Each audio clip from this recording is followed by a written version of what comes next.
Hello once again, and yes, stamp collecting is fun, and what a lot of fun there is in collecting stamps. And I'm going to have a look today at British possessions in my stamp album. So we get the tweezers out, just the one set. I'll try not to destroy any stamps with them. And we'll have a look at British possessions. So there's page after page of British possessions, and we'll see how well I've done.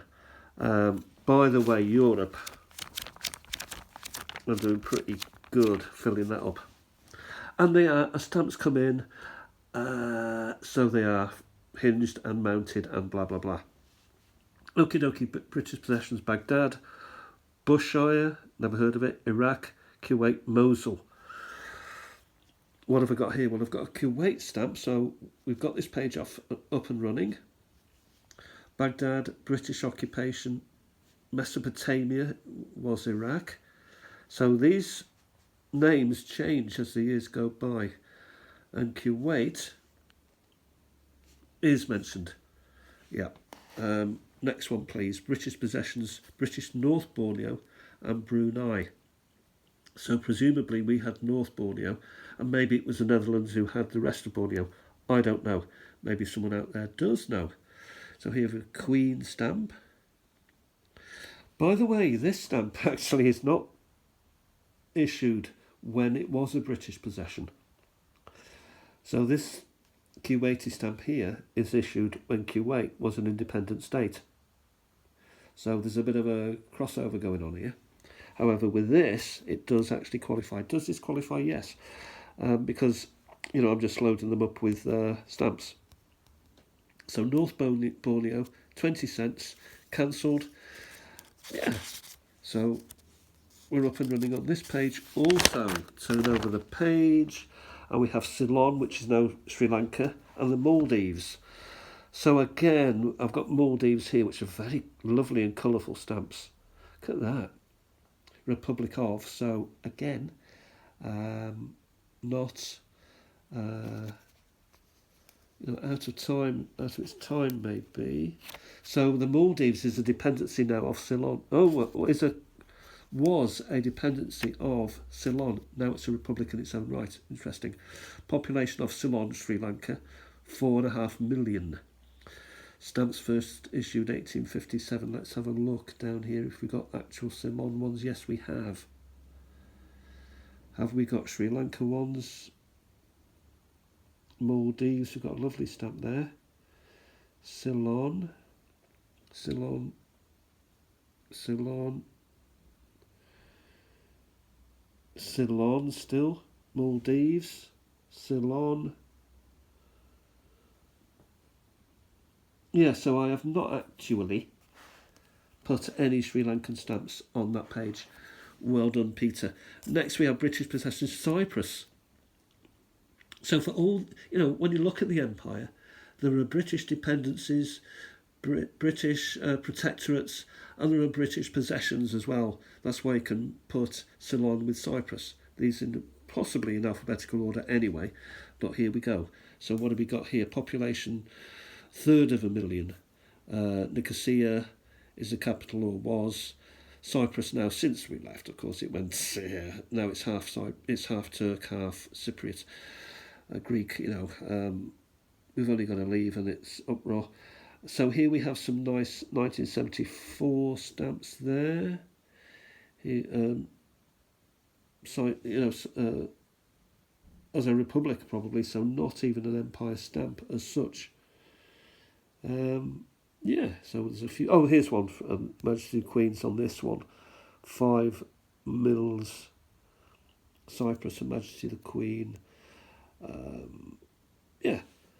So we've got some stamps there. Should I be putting, stamps that belong to the country when it's post-colonial? I don't think so. I think I'm quite happy to do this. Okay, Hong Kong and China, British post offices. Did we have a bit of China? Well, we certainly had Hong Kong. Did we have other bits of China before that? Possibly we did, So what have we got here? Well, we got a Hong Kong 50 cents, the old king. Then we got the new Queen. Hong Kong, China. So this is after the Chinese took it back. You can tell China because of that symbol there, like a box with a line in it. So if you're ever struggling to identify an Asian stamp, then that's what you do. I love the colours of the definitives. You know, the Queen's head. The colours are so bright and they're beautiful. And I love that cancel also. So a $2, $2.40. Look at this one here, the Majesty, looking at her best. What a wonderful colour, and another lovely colour there. Again, nice, bright, lovely and bright. And here we have someone's taken a bite out of that corner. But the old king there, so that's fairly old. And again, we've got a double of those, but I like them anyway. Something's happened here with the fold. This would be, again, when Hong Kong belongs to China, and again, ripped. But I want to fill up the... Actually, I'll just show you here, 1 cent. And then if you come up here, the example that they give is the 25 cent. So this is right of its time. That's quite nice, and it's not only is of its time, but it's encouraging you to find stamps with George V on it, which I have done with that one. Here we've got India. So India was a British possession, and there they have 300 million. And the capital is New Delhi, and the stamps were first issued in 1852. And we got some... First of all, we've got a map stamped there, so the map of India. That would be an independent India, I think.